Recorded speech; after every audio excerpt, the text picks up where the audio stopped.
Hoy es un día muy importante para muchos de nosotros. Hoy es un día donde nos acordamos de lo que hacemos o intentamos recordar todo aquello por lo que luchamos, por lo que defendemos.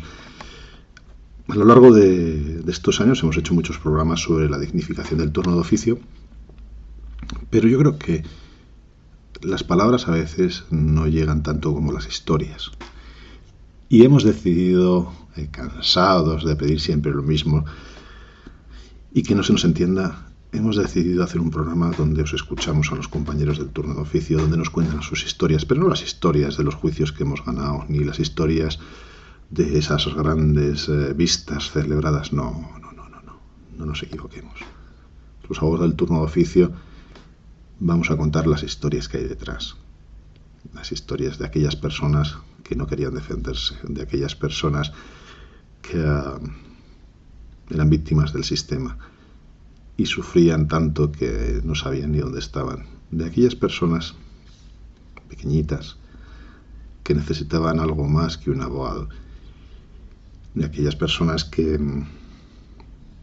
al cabo de su vida guardan tesoros dentro de sus despachos. ¿Qué significan y qué pueden significar? Hoy es un programa especial donde nosotros solo vamos a comentar y ensalzar las historias que nuestras compañeras y nuestros compañeros abogados del turno de oficio nos están enviando. El fondo es el final del programa, pero la forma va a ser esta. Nos gustaría que lo escuchases, que lo compartieses como fuese si eres abogado del turno de oficio y quieres que esto llegue, y que nos mandes tu historia, sobre todo que nos mandes tu historia.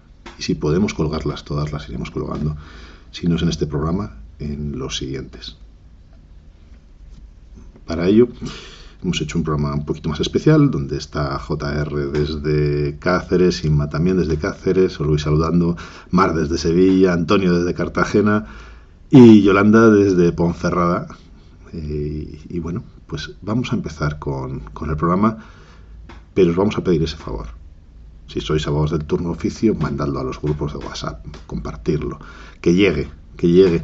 No es el mejor programa del mundo, pero tampoco el peor.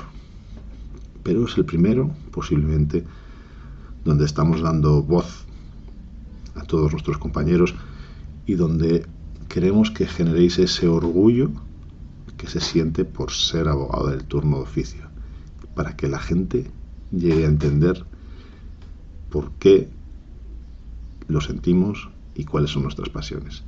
Sin más, os doy paso al programa en sí. Venga, pues arrancamos con el primer audio, ¿os parece?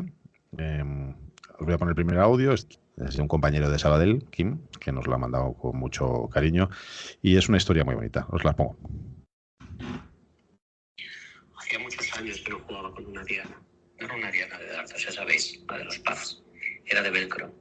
Tanto tiempo hacía que no recordaba lo divertido que era. Y lo que nunca pensé es que sería en el juzgado. Seguramente ha sido el momento más divertido en 25 años. La partida duró unos 25 minutos. La verdad es que fue realmente igualada. Y el recuento de los puntos era aún más divertido que la partida en sí. Y la resolución de las tiradas dudosas, ni os digo, también lo era. No pensaba dejarme ganar porque en los juegos y en el deporte siempre me parecía una falta de respeto. La cuestión es que el recuento final, que acabó con un 520 a 518, también fue divertidísimo. Risas, más risas, sumas, restas, pero al final acabó en 520 a 518. Perdí la partida, pero las risas de aquella niña antes de declarar fueron la mayor victoria en toda mi carrera. Jamás habrá una sentencia que pueda superarlo. Lo que pasó después ya no fue tan divertido, aunque sé que a pesar de todo, esa niña hará en su vida lo que quiera. Además lo supe enseguida. ¿Por qué es bonita esta historia? ¿O por qué a nosotros nos gusta tanto? Muchas veces en los juzgados se piensa la gente que los abogados estamos solamente para defenderles dentro. Y la protección también está fuera. Está fuera intentando minimizar lo que llaman la pena de banquillo para los niños, haciéndoles jugar, lo que significa cuando alguien va nervioso intentándole tranquilizar, dándole ánimos, dándole buenas palabras, hablando en un tono tranquilizador, sosegado, para que se encuentre bien. Eso nadie lo... La gente lo valora muchísimo más quizá a veces que el juicio en sí, porque no lo entienden, ¿no?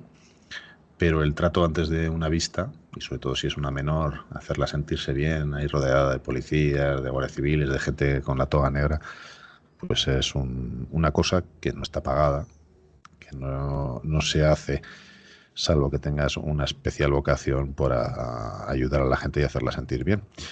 Eso es lo que yo cuando lo he escuchado he sentido, ¿no?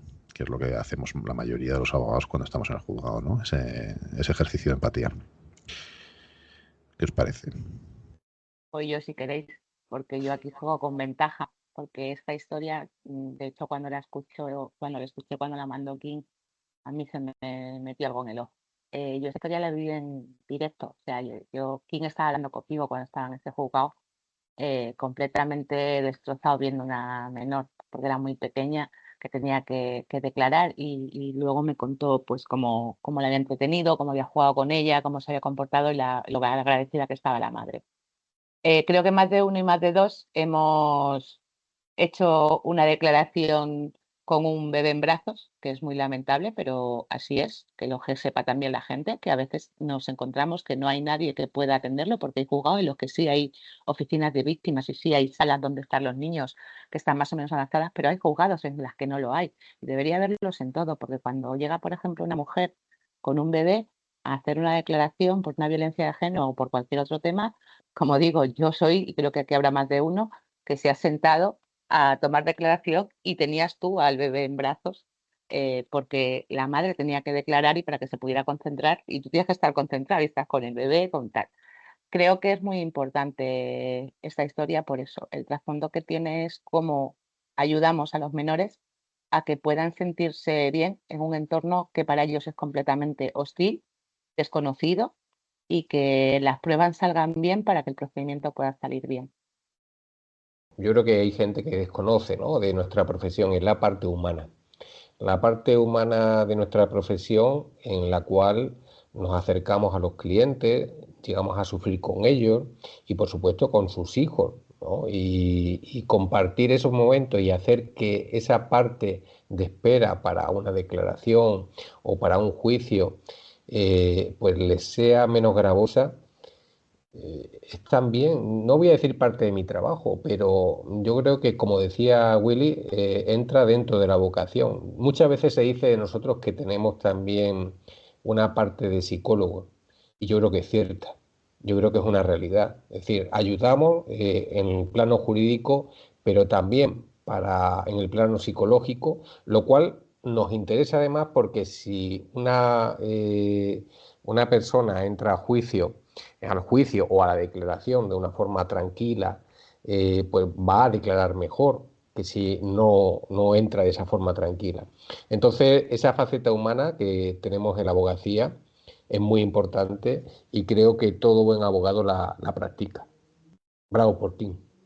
Es verdad que como bien decíais, la parte personal no se ve, pero yo creo que sí es importantísima, más que nada porque muchísimas veces a algunas personas no le queda nada, solo le queda su abogado. Es decir, hay gente que ni siquiera su familia lo apoya o sus amigos lo han dejado, ¿no? Y tú quizás asumes una carga que no te corresponde, pero que como persona no puedes evitar asumir, ¿no? Y es acompañar a esa persona que en ese momento está sola y esa es una parte, yo creo que como decíais, que a mí me parece pues muy importante y que en lo personal pues te toca muchísimo más que otras cosas a veces. Si os parece, vamos a por la segunda historia. Esta nos la ha conseguido Mar desde Sevilla y os la voy a poner. A ver qué os parece. Compañera que lleva, ¿cuántos años en el turno? Vamos a ver, María José Garrido. Llevo en el turno de oficio 27 años. No, que en una ocasión, hace ya muchos años, estando yo haciendo las guardias en Sevilla, tuve que asistir a un señor por un delito contra la salud pública. Entonces, este chico fue una redada que hicieron y este chico, pues como no tenía dinero para pagarse el consumo, pues lo que hacía era que vendía papelinas Y con el dinero de las papelinas, pues a él, en vez de dárselo el dinero, pues le pagaban en papelina para que él pudiera realizar su autoconsumo. Entonces, claro, dentro de esa redada lo involucraron también a él. Y él, pues creo recordar que entonces tendría unos 30 y algo de años. Se queda jovencito. ¿Y por qué te llega a ti al alma? Porque me imagino que delito contra la salud habrás hecho un montón. ¿Por qué te llega al alma esa historia precisamente? Pues porque se veía que era una persona enferma, muy buena persona, con un gran corazón. El trato que a mí me dispensaba era excelente. Y él, desde el primer momento, tenía asumido lo que él entendía que había hecho, que no era, al fin y al cabo, mi consideración, porque yo pensaba que era una persona más que dentro del sistema en el que nos movemos, pues era una víctima del sistema. Y cuando tuvimos el juicio en la audiencia, que tuvimos una conformidad, claro, 3 años de prisión, y él pues tenía que cumplir los 3 años. Yo en ese caso en concreto hice todos los recursos habido y por haber, presenté toda la documentación, él se estaba rehabilitando e incluso le solicité el indulto y al final entró en prisión. Pero era la humanidad que él tenía en el hecho de decirme... Perdona, la humanidad fue la tuya, porque todo lo que me estás contando, la mitad lo hiciste gratis, ¿no? Hombre, claro, por supuesto, ahí no se cobra absolutamente nada. Pero además fue la recompensa que obtuve por parte de él en eso, en la humanidad que él demostraba de decirme: muchas gracias, letrada, por todo lo que está haciendo usted por mí, y en parte él como si él no se lo mereciera. Y sin embargo, yo creo que en ese aspecto él se lo merecía absolutamente todo. Él cumplió su tiempo de condena y entró en prisión. ¿Se rehabilitó? No, porque ya le perdí la pista. No he vuelto a tener más contacto con él. Pero sí es verdad que yo creo que de todos los años que llevo en el turno de oficio ha sido el que más me ha llegado al alma. Pues por algo sería. 3 cosas que yo quería resaltar para que luego las comentemos. El hombre claro, por supuesto, cuando Omar le pregunta que todo esto era gratis o casi sin... El hombre claro, por supuesto, es algo que lo tenemos asumido y que lo hacemos por pasión. Otra vez volvemos a lo mismo. Es decir, no lo estamos haciendo por dinero. Otra cosa es que se nos reconozca o no se nos reconozca. Pero el hombre claro, por supuesto, que dice ella, es muy llamativo. 2, la recompensa muchas veces es el reconocimiento y el agradecimiento del cliente, mucho más que la económica. Y 3, el final del audio hay una cosa muy significativa. Las historias empiezan, terminan y desaparecen. Es decir, la gente desaparece y mucha de ella no volvemos a saber nada. Muchos de nosotros llevamos 30 o 40 asuntos del turno de oficio, no sé los que podéis llevar vosotros, al año. Y no lo hacemos por tener unos vínculos o por ganarnos la admiración de nadie, sino por hacer lo que tenemos que hacer. Entonces, Mar, como es tuyo, te toca. Sí. Fíjate, bueno, desde luego los 3 puntos que has dado son los primeros que hubiera dicho yo y que lo reitero. Pero fijaros que a mí me llama la atención una cosa. Cuando yo le pregunto a la compañera, me dice que ese hombre se lo merece todo. O sea, no se da cuenta que la que se lo está mereciendo todo es ella. Que está entregando todo por una persona que no es...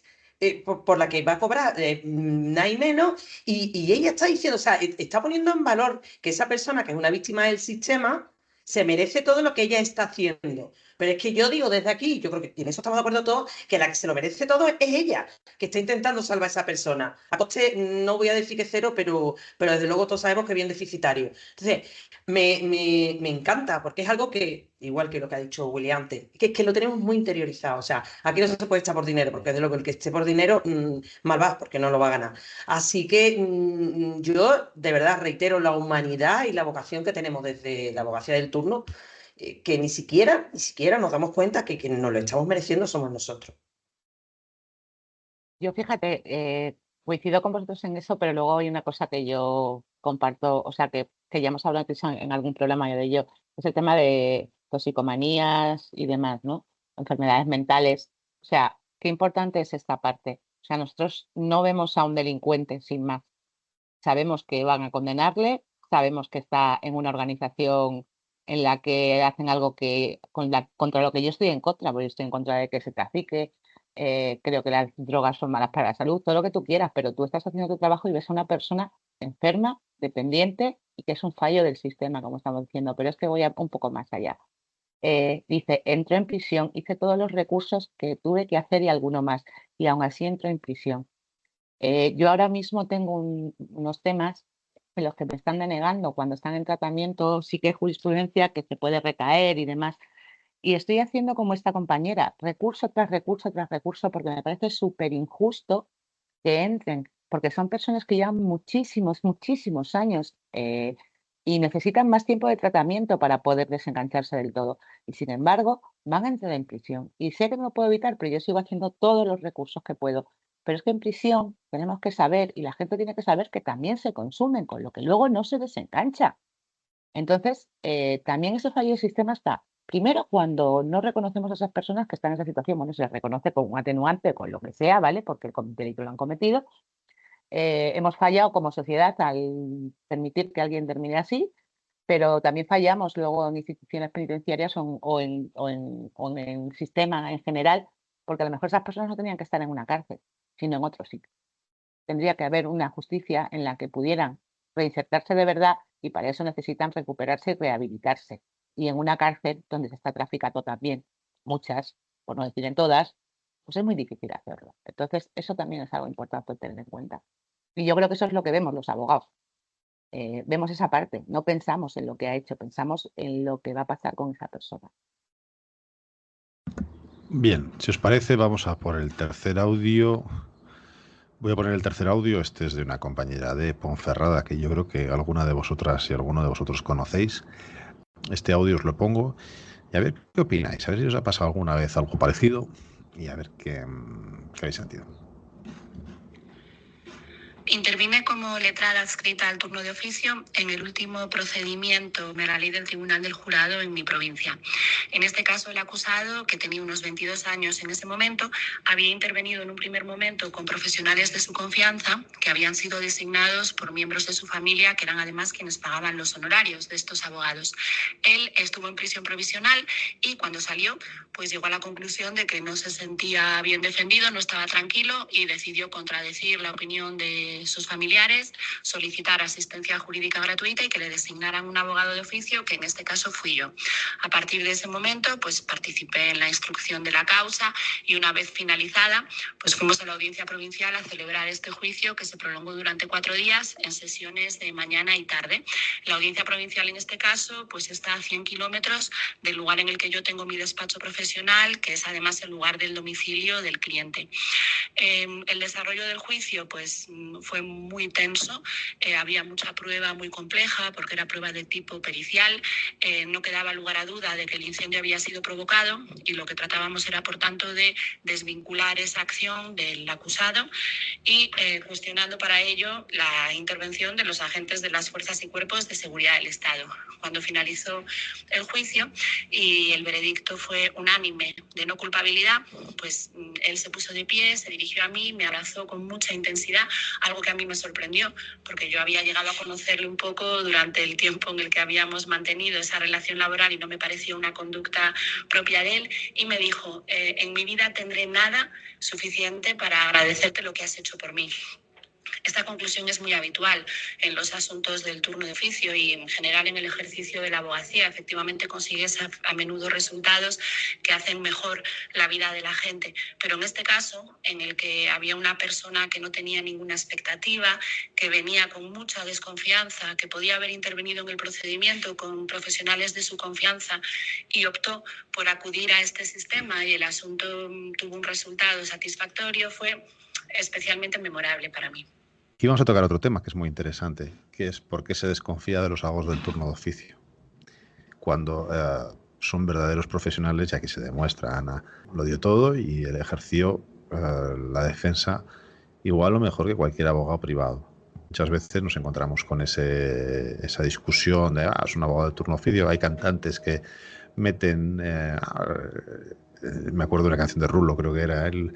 Entonces, qué importante es que se sepa que los abogados del turno de oficio son igual de profesionales o incluso hay veces que tienen mayor profesionalidad, porque como nos obligan a hacer cursos especiales para determinadas materias, y estamos viendo constantemente esas materias en esos turnos, podemos tener mucha más experiencia que un abogado que igual está haciendo un favor a la familia, ¿no?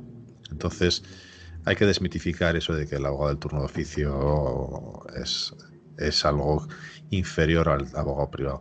Yolanda, querías comentar algo. Bueno, quería comentar además en este caso que conozco a la compañera que nos ha dado su testimonio.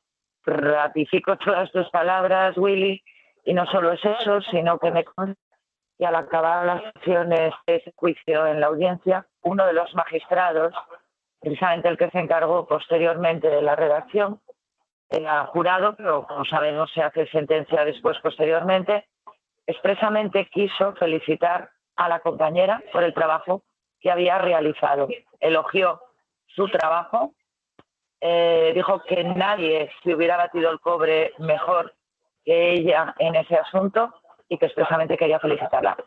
Entonces, bueno, pues como dato periférico, corroborando lo que precisamente tú has dicho, Willy, sí que es cierto que también yo creo que en nuestros juzgados y tribunales sí que tenemos también magistrados, jueces, juezas, que reconocen precisamente nuestro trabajo día a día. No sé si son todos o una gran mayoría, pero creo que mayoritariamente reconocen el trabajo de la abogacía de oficio, igual que también los fiscales, por supuestísimo, ¿eh? Este precisamente es un claro ejemplo, igual que los otros, pero particularmente de cómo la abogacía de oficio trabaja para los clientes. Y además he de decir una cosa, trabaja, como decía Willy, al mismo nivel, porque, entre otras cosas, el abogado de oficio es el mismo que te vas a encontrar en el ámbito privado. Es decir, no es que haya un grupo de abogados que exclusivamente estén en el turno de oficio y después no ejerzan el turno, digamos, o en la parte privada. Somos los mismos. Por lo tanto, demuestra claramente cómo el abogado, la abogada de oficio va a volcarse ampliamente con su cliente sin distinguir si es de oficio o no es de oficio. Esa es una realidad que tienen que tener claro todos los justiciables cuando van ante un abogado de oficio, entre otras cosas porque va en ello nuestra propia profesionalidad. Entonces, nuestro propio respeto hacia nuestra profesión y hacia nosotros mismos, ¿no? He de decir y significar una cosa para los que no lo saben. Ponferrada está en Castilla y León, claro, y está en lo que se llama territorio común. Territorio común, ¿qué implica? Pues que nos pagan nuestras actuaciones del turno de oficio el Ministerio de Justicia, dependiente del Estado, no hay una competencia referida.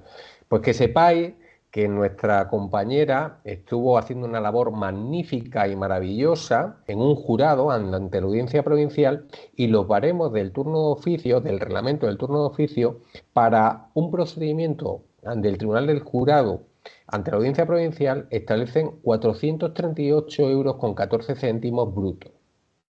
Eso, con algún añadido por día y demás, es lo que cobró o lo que prevé que se pague a un abogado especializado, cualificado, que lo da todo además, pese a esa miseria. Eso es lo que prevé y se paga por el Ministerio de Justicia a la abogacía del turno de oficio. Pero JR, añado, Ponferrada no hay tribunal de jurado, entiendo, se tienen que ir a León, ¿no? No, decía que tenía que kilómetros. trasladarse 100 kilómetros Claro. cada día. O sea, Cada día. cuidado. Es que es una maravilla. Es una maravilla, me refiero al ejemplo, la letrada también es una maravilla, sin duda alguna, al igual que los anteriores. Efectivamente, pero ya que efectivamente nuestra compañera se tenía que desplazar cada uno de los días de sesión desde Ponferrada a León, que son 120 kilómetros trayecto, 240, para que lo sepáis. Con mayor razón, es decir, el esfuerzo ingente, el gran esfuerzo que desplegó esta compañera para defender en igualdad de condiciones para que una persona, un justiciable, tuviese el derecho de defensa que tiene todo ciudadano y que ampara a todo ciudadano y que ampara gracias a abogados y abogadas como ella. Yo os digo lo del coche, 720 kilómetros. Solamente el gasto en gasolina y en desgaste del vehículo no podemos saberlo, pero es que eso no es el fondo. Pero lo es. Vamos a la siguiente, enganchando el agradecimiento que decía Yolanda. de los magistrados, el reconocimiento, cada vez se siente más, cada vez se siente que a lo largo de estos años vamos viendo cómo van ellos agradeciendo en sentencias. Lo hemos visto en alguna sentencia, yo creo que de Marchena, lo hemos visto en alguna sentencia, en algún programa que grabamos de la abogada que llevó al Chicle y Fernanda, cómo los magistrados van agradeciendo ese trabajo, porque saben que no están movidos por dinero, ¿no? Ni mucho menos, sino es más por el ejercer el derecho de defensa, y eso, fuera de toda historia, hace sentir que los que están allí están por justicia y no están por otros motivos, lo cual es mucho más emocionante. No digo que los abogados privados no lo seamos cuando estamos, sino que cuando sabes que alguien está ahí sin cobrar, yo creo que es, o cobrando una cantidad irrisoria, es mucho más espectacular ver cómo ejerce la defensa, porque sabes que lo hace por pura pasión. Vamos a por este audio de Susana Gisbert, fiscal, y cómo lo explica. Un relato ni un cuento relativo. Esto no es propiamente un relato ni un cuento relativo al turno de oficio, sino una historia real con la que yo como fiscal me gustaría rendir homenaje al turno de oficio en general y a todos los abogados y abogadas que pertenecen, entre ellos mi propio padre. Lo que quería contar es que mi padre falleció en el año 1989 y desde entonces teníamos pues su despacho prácticamente sin tocar porque mi madre seguía viviendo en el mismo piso. Cuando lamentablemente mi madre falleció a los 101 años este pasado año, en el mes de marzo, no me quedó más remedio que desmontar ese despacho.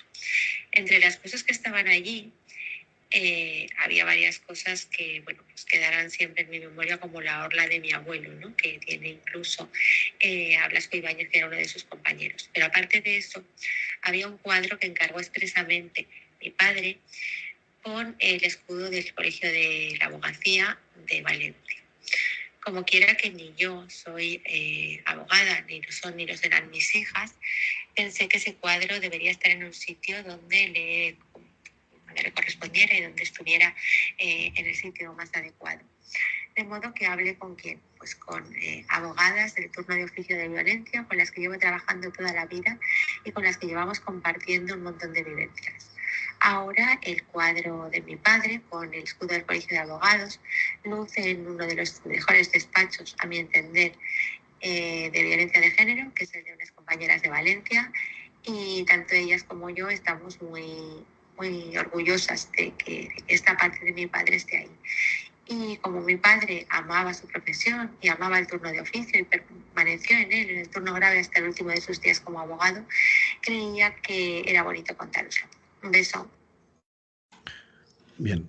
Hay veces que para comprender el turno de oficio nos llega por algunos sitios o por otros, ¿no? Susana le llega por su padre, porque lo vio desde jovencita, y entiendo que la pasión por la justicia también, o por ejercer la justicia también. Aquí yo quería comentaros algo al escuchar esta historia. Nuestros despachos están llenos de premios ocultos. No sé si sois conscientes o no, pero todos los abogados que estamos hoy hemos llevado el turno de oficio y nos hacen pequeños regalos, que pueden ser grandes, los tenemos expuestos alrededor de nuestro despacho, por lo menos yo, que nadie sabe lo que significan, pero que nosotros sí que sabemos lo que significan.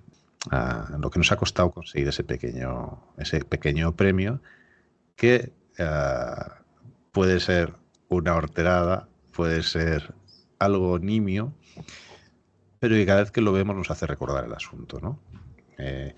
Yo creo que cada uno de nosotros podríamos contar 10 historias de cosas que tenemos en el despacho y que algún día tendríamos que hacer un programa sobre eso, de nuestros secretos ocultos en el despacho, que nos encantaría que nos preguntasen por qué lo tenemos, que cuando nos lo preguntan podríamos hacerlo, sí. ¿Sabes? Pero yo estoy seguro que todos, yo los tengo, son como jeroglíficos, se dice jeroglíficos, no me va a salir la palabra, como rompecabezas, como secretos, que yo los veo y sé lo que significan. El cuadro. Y la demás gente lo ve y dice, esto no pega nada con la declaración de este despacho, ¿qué haces tú aquí? Evidentemente, y te da exactamente igual. Y muy poca gente te pregunta qué significa. A mí me gusta mucho la historia de Susana porque aparte, es una forma de reconocimiento al turno de oficio. Es una forma de reconocimiento de que la justicia se lleva a cabo por la abogacía y particularmente por la abogacía del turno de oficio. Y lo hace de una forma maravillosa, que es dando una cosa intimísima, como es algo de su padre, que seguro el ser, junto con su madre y sus hijos y sus hijas, quiero decir, más queridos para ella. Y creo que lo hace dando algo suyo, querido, a alguien que lo merece. Y ese alguien no ha sido cualquier abogado, que podría haber sido cualquier abogado ilustre del Colegio de la Abogacía de Valencia, al decano, a la decana, no, a letrados del turno de oficio que saben que luchan día a día junto con ella por los justiciables, por las víctimas, y que sabe perfectamente el esfuerzo diario que hacen con sus clientes. Entonces, a mí me parece maravilloso el gesto y es una forma de agradecimiento de un operador jurídico con los cuales trabajamos día a día, que son los fiscales, hacia el turno de oficio de la abogacía.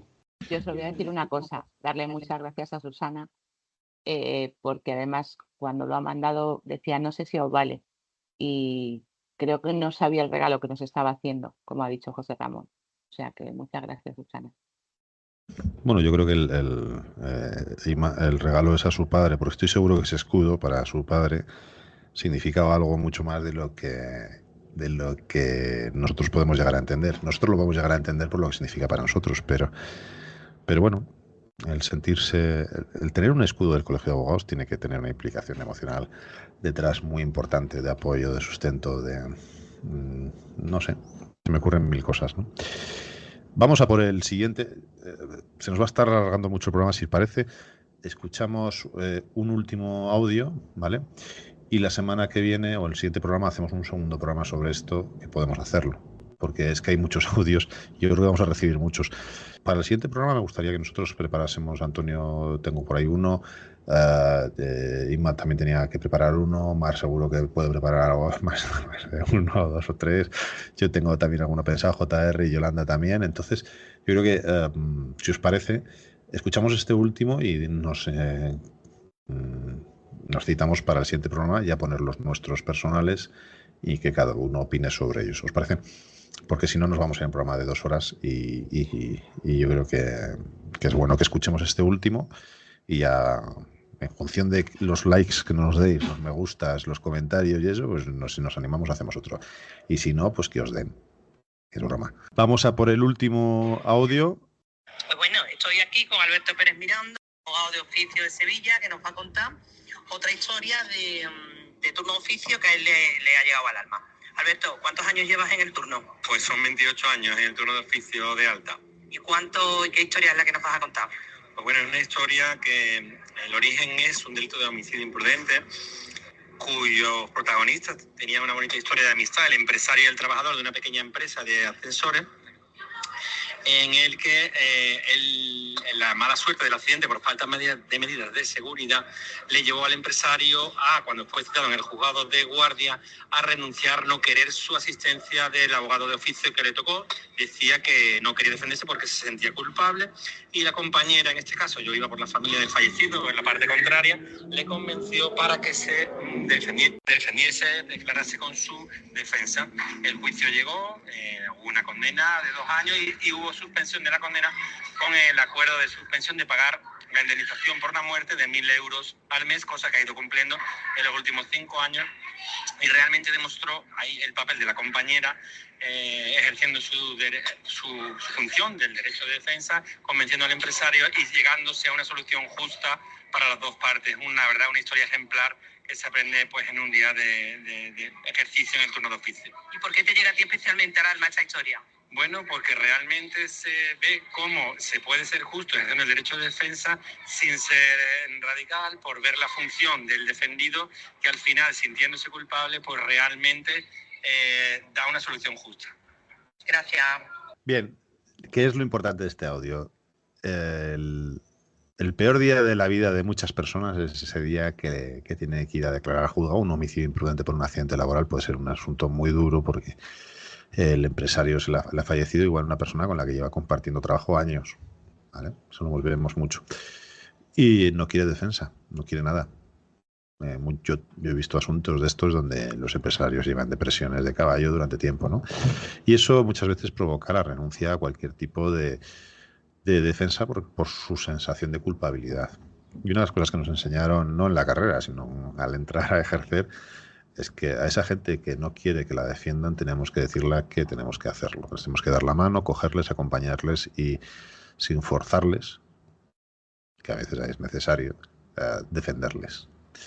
Y esta es una historia muy bonita donde la abogada convenció a esa persona de que está muy bien que te sientas culpable, pero es necesario que te defendamos porque esa culpabilidad tiene distintos niveles. Y igual no es justo que asumas un nivel tan alto cuando no eres tan responsable, ¿no? No, bueno, que te has adelantado tú, lo has contado ya, pero es que es así. Lo bonito de esta historia también es el derecho de defensa, como lo ejercemos. O sea, nosotros cuando ejercemos el derecho de defensa no quiere decir que una persona que haya cometido un homicidio lo vayamos a sacar a sueldo y ya está, ¿vale? Nosotros no, ejercemos el derecho de defensa porque es obligatorio, es un pilar del Estado de Derecho y tenemos que estar ahí. Y precisamente lo bonito de esta historia es que la compañera, como tú bien has dicho, Willy, convence al empresario, que además era muy amigo del trabajador, de que a pesar de que lo haya hecho, eso no quiere decir que se vaya de rosa, sino que va a pagar por lo que ha hecho, pero que va a pagar lo justo y necesario. Entonces Alberto termina diciendo, y se consigue una sentencia justa para ambas partes. Volvemos una vez más a resaltar la vocación por la justicia que tenemos desde, bueno, yo creo que la abogacía en sí, ¿no? Pero especialmente el abogado del turno de oficio. Bueno, pues ¿alguna cosa más? Vale. Bueno, pues si os parece, con estas historias terminamos el programa de hoy. Os convitamos, creo que es una palabra que me la he inventado, ¿o no? Os convitamos. No, es como invitar, ¿no?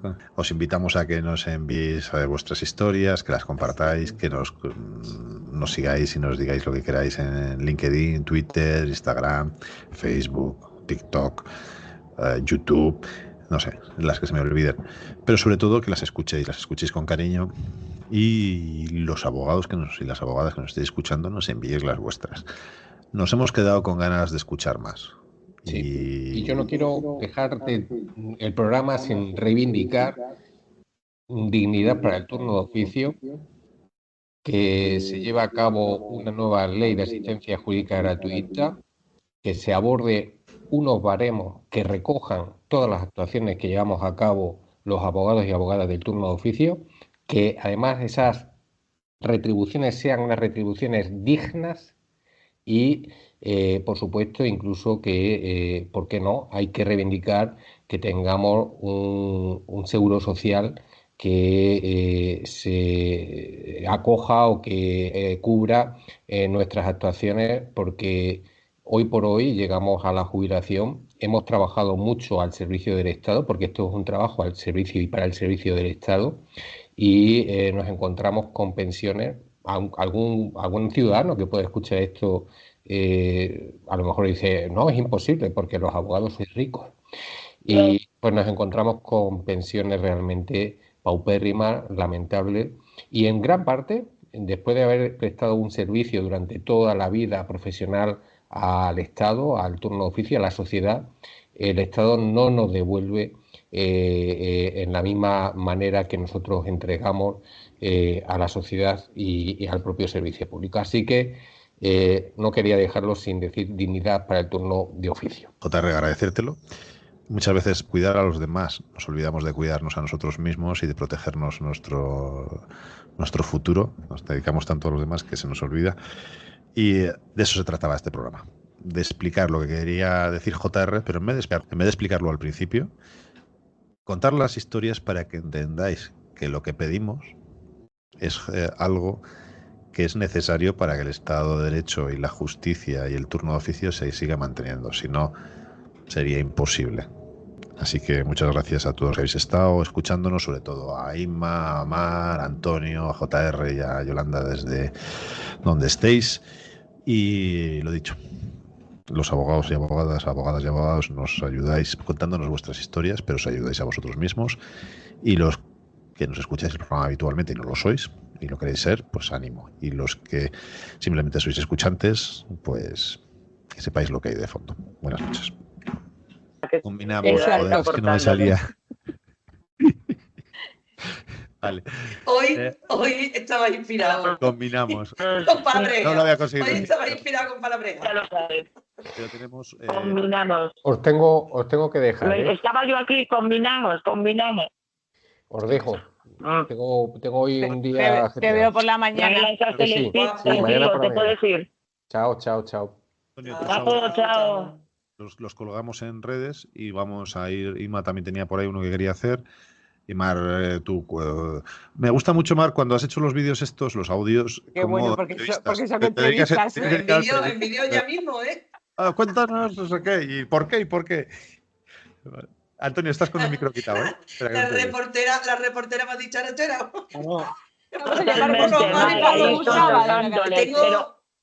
Escuchadme. ¿Pero por qué? Pero cuéntanoslo. Sí, no. Y tengo uno de Óscar Fernández León también, ¿eh? Lo que pasa que, hemos dicho que lo vamos a reescuchar porque no quiere meter la pata. Entonces, le he dicho, bueno, no te preocupes, venga, lo grabamos y porque me lo pidió él a mí. Y más, me acordé de ti porque me dijiste, díselo a Óscar. Y no se lo pedí, pero como estábamos los tres en una cafetería y Alberto lo grabó, me dice Óscar, bueno, igual yo podría. Digo, yo encantada de la vida, venga, vámonos. Y total, que lo trinqué y lo grabó. Y luego me dice Mar, pero digo, no pasa nada, Óscar, yo lo tengo grabado, lo escuchamos, lo reescuchamos, y si vemos que sí lo lanzamos y si tú ves que no, ¿no? A grabar, please. Ay, sí, perdón. Vale, oye, Bueno, mola mucho este formato, sin hacer. Mola mucho este formato, ¿eh? Ah. El de